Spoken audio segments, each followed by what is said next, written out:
لا حول ولا قوة إلا بالله العلي العظيم. اعوذ باللہ من الشیطان اللعین الرجیم. بسم اللہ الرحمن الرحیم. دیکھیں مولا پروردگار ارشاد فرما رہا ہے کہ یا ایھا الذین آمنوا لا تاکلوا اموالکم بینکم بالباطل الا ان تکون تجارۃ عن تراض منکم. آپ غور کریں کہ پروردگار کہہ رہا ہے کہ اے ایمان والوں، آپس میں ایک دوسرے کے مال کو ناحق طریقے سے نہ کھا جایا کرو. بہت بہت سنیے. اے ایمان والوں، آپس میں ایک دوسرے کے مال کو ناحق طریقے سے نہ کھا جایا کرو، مگر یہ کہ باہمی رضامندی سے معاملات جو ہے طے ہو جائیں. اور ظاہر سی بات ہے کہ اور خبردار اپنے نفس کو قتل نہ کرو، خدا تمہارے ہر حال پر جو ہے بہت مہربان ہے. آپ غور کے ترجمہ کے سامنے ہے. اب یہاں پہ جو ہے غور کرنے کی بات ہے کہ اللہ نے کہا کہ ایک دوسرے کے مال کو ناحق جو ہے نہ کھایا کرو. اسلامی قوانین کے مطابق اگر آپ دیکھیے، قوانین اسلامیہ کے مطابق اگر آپ دیکھیے تو مالیات کا سب سے بڑا احترام یہی ہے کہ اس نے بلا سبب یعنی دوسرے کے مال کو ہاتھ لگانے کو بھی حرام کر دیا ہے.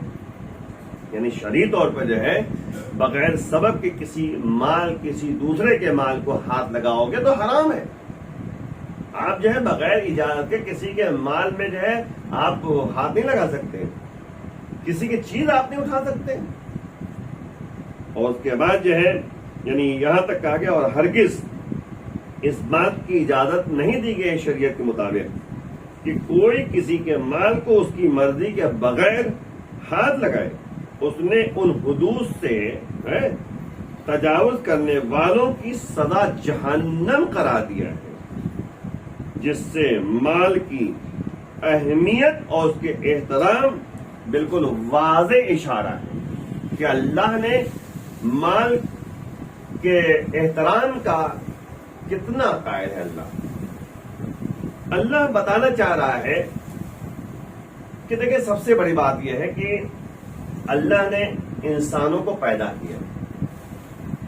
جناب آدم سے لے کر آج تک کا دور آپ اٹھا کر دیکھیے، اللہ نے جناب آدم کو ہادی بنا کر بھیجا. اہل 1,24,000 انبیاء آئے، اس کے بعد 12 اماموں کا سلسلہ رہا. ٹھیک ہے نا. انہوں نے ہمیں طریقہ بتایا کہ حرام کیا ہے، حلال کیا ہے، حق کیا ہے اور ناحق کیا ہے.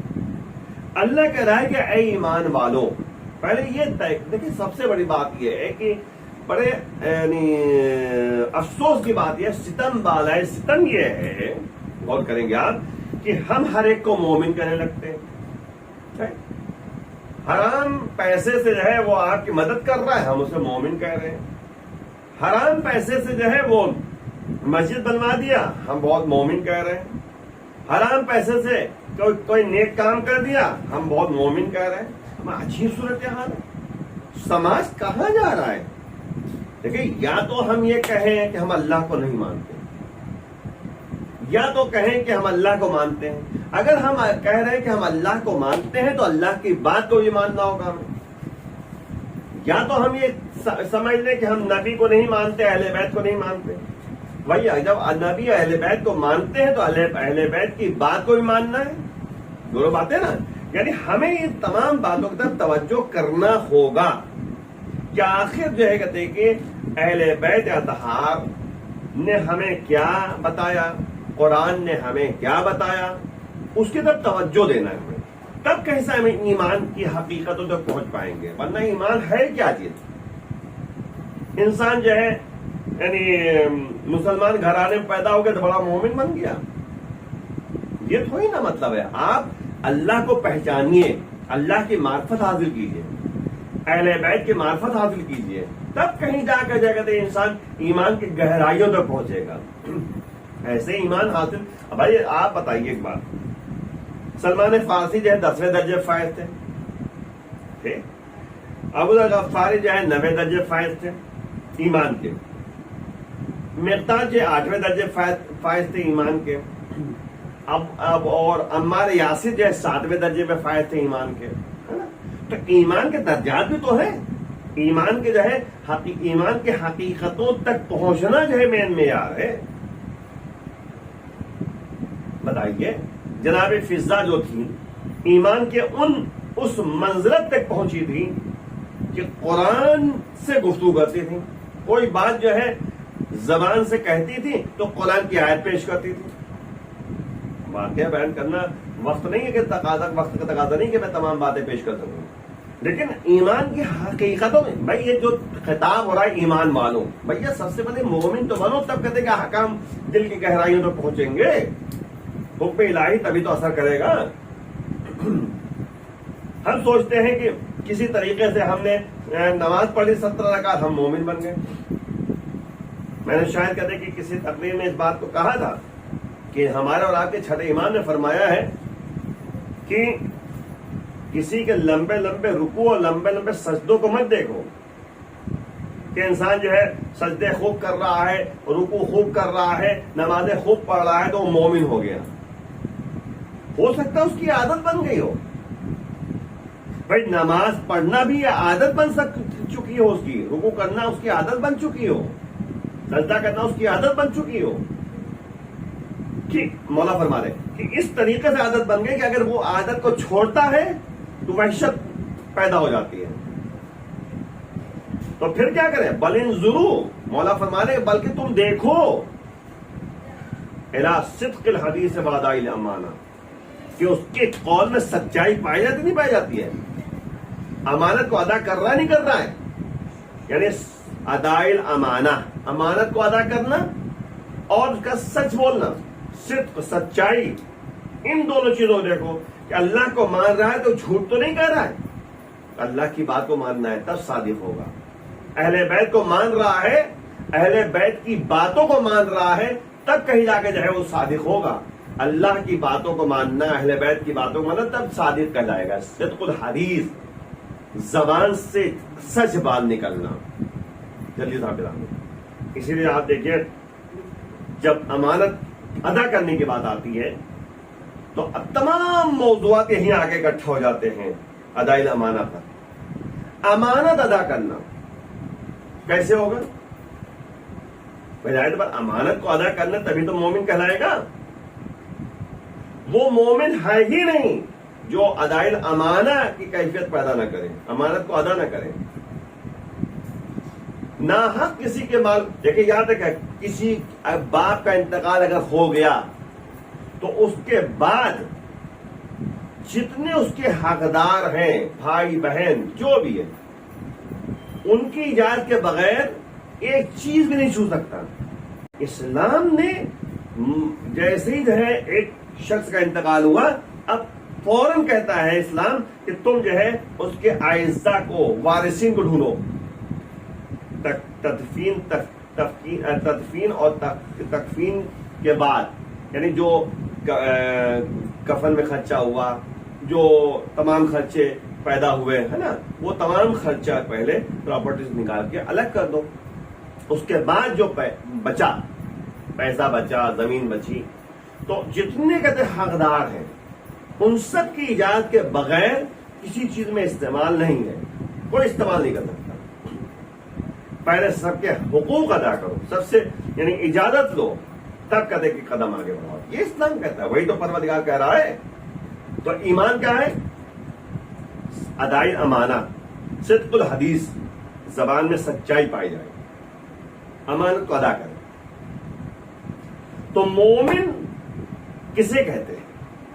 مومن کے لیے ایک جملہ کہنا کافی ہے جو مولانا نہج البلاغہ میں ارشاد فرماتے ہیں، دل میں یقین، اعضاء جوارح سے، دل میں یقین، زبان سے اقرار، اعضاء جوارح سے عمل کرنا۔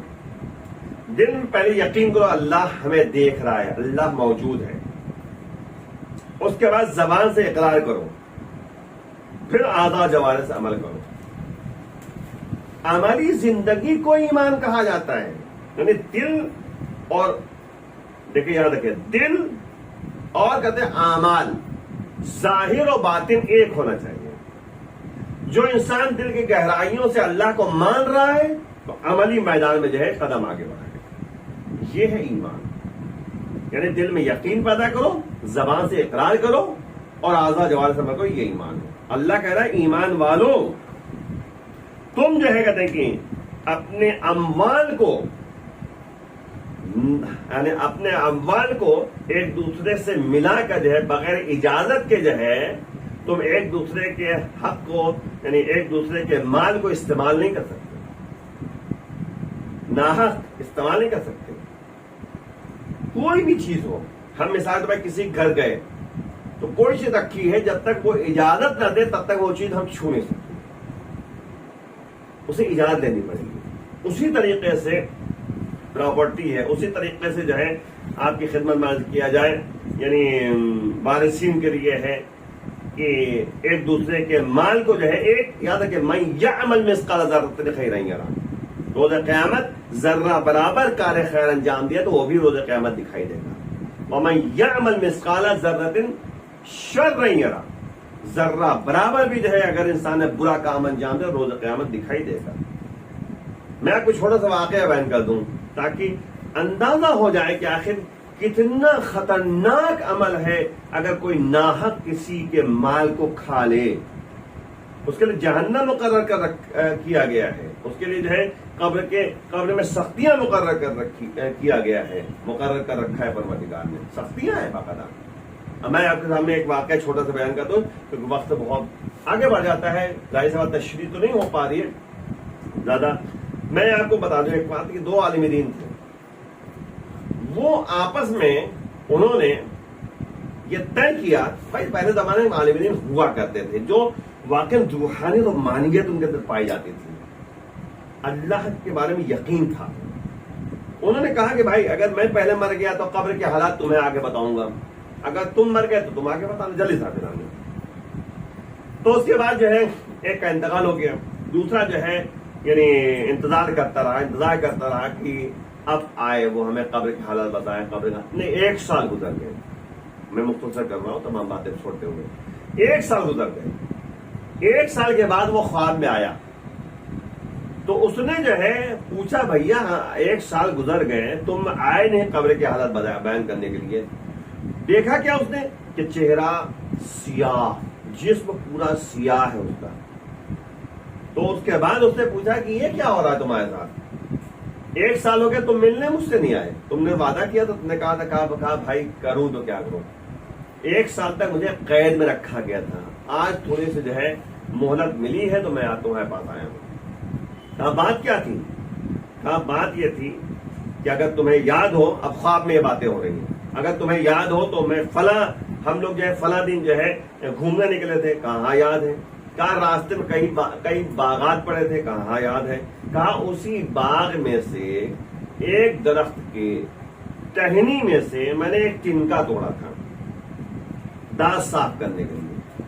توجہ کیجیے گا، دانت صاف کرنے کے لیے. اس کا نتیجہ یہ ہوا کہ ابھی تک میں قید و بند میں ہوں، سختی میں ہوں، پریشانی میں ہوں. اب یہ جملہ سننا تھا، وہ ایک دم سے خواب سے بیدار ہوا، تڑپ گیا. وہ جلدی سے جو ہے صبح جو ہے اپنے دوستوں کو اکٹھا کیا، کہا بھائی چلو. کہا کہ کیا بات ہے بتاؤ. تو کہا نہیں چلو راستے میں بتائیں گے. چلتے رہے. جن باغ درختوں کی طرف سے گزرے تھے، باغات سے گزرے تھے، باغ کے مالکوں سے جا کر اجازت لی، بھائی معاف کر دو. کہا 1 تنکے کی کیا حیثیت؟ کہا بھیا تم یہ نہ سوچو، بس تم کہہ دو میں نے معاف کیا، میں راضی ہوں. سب نے کہا کہ ہاں میں نے معاف کیا، میں راضی ہوں. پھر سکون سے شام کو جو ہے یہ لوگ اپنا آرام سے سوئے تو پھر وہ خواب میں آیا. اب جو آیا تو چہرہ جو ہے سرخ، یعنی چہرہ جو ہے نورانی ہے نا، اب سیاہ نہیں ہے. تو اس کا پوچھا کہ بھائی کیا بات ہے؟ کہا اس نے کہا اس عالم دین نے کہ بھائی تمہارا بہت بہت شکریہ کہ تم نے میری طرف سے معافی مانگ لی. ان لوگوں نے معاف کر دیا جس کے نتیجے میں مجھے نجات مل گئی. غور فرمایا آپ نے، 1 ٹنکا درخت کا توڑا ہے تو 1 سال تک عالم دین جو ہے اس میں گرفتار رہا قبر کے سختیوں میں. معافی مانگی گئی تب اس کو چھٹکارا ملا، اگر معافی نہ مانگی جاتی تو کب تک جو ہے کہتے کہ یہ سلسلہ چلتا کچھ معلوم نہیں۔ تو بھیا مسئلہ وہی ہے کہ اللہ کیا کہہ رہا ہے کہ تم اپنے اموال کو جو ہے اپنے اموال کو دیکھیں، غور فرمائیے، پروردگار کہہ رہا ہے کہ لا تاکلوا اموالکم بینکم بالباطل الا ان تکون تجارۃ عن تراض منکم، یعنی تم آپس میں ایک دوسرے کے مال کو ناحق طریقے سے نہ کھا جایا کرو مگر یہ کہ باہمی رضامندی سے معاملہ طے ہو جائے، راضی ہو جائے۔ آئیے مل کے بارگاہ امام کو دعا کرتے ہیں، پروردگار بحق ظاہرہ و بیہا و بالغہ و بنیہا ہمارے گناہوں کو معاف فرما، معبود جو افراد پریشان ہیں پریشانی دور فرما، پروردگار امام کی آواز و شامل شمار فرما، امام کے ظہور میں تعجیل فرما۔